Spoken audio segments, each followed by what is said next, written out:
মানুষ এখন চামড়া ছেড়ে সিনথেটিকের দিকে এগুলি তো মেনলি ট্যানারি না কিনে, ওইখানে ফাইন্যান্স একটা ফ্যাক্টর হতে পারে, অথবা যে চামড়াগুলি ফেলে দিয়েছে বা এই ধরনের ঘটনা হয়েছে। চামড়া কিন্তু একটা নির্দিষ্ট সময়ের পরে উইদিন 4 to 5 আওয়ার্স চামড়ার ভিতরে পচন ধরে। এটা পচনশীল পণ্য। দ্রুততম সময়ে লবণ দিতে হয়। হয়তোবা দেখা গেছে কেউ হয়তো এমন হয়েছে সকালে গরু জবাই করেছে, সারাদিন এই গরমের মধ্যে ছিল, ওই দিন রৌদ্রটাও ছিল প্রখর, সারাদিন ছিল, কেউ হয়তো ওর কাছ থেকে কিনে নিয়ে গেছে বিক্রি করার জন্য, তখন সন্ধ্যা হয়ে গেছে। ইন দ্য মিন টাইম চামড়ার ভাষায় বলে হেয়ার সেল, মানে পচন ধরে গেছে।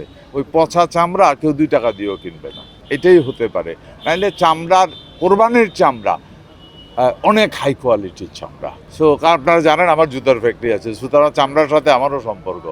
চামড়া অনেক ভ্যালুয়েবল, এবং শুধু ঈদেই যে চামড়া হয় তার 60% এবি কোয়ালিটির চামড়া হয়, অনেক হাই কোয়ালিটি। এটা এমন হওয়ার কথা না, ওই কারণে হয়তো হয়েছে। চামড়া দেশের চাহিদার উপরে নির্ভর করে না, চামড়া আন্তর্জাতিক বাজারের উপরে নির্ভর করে।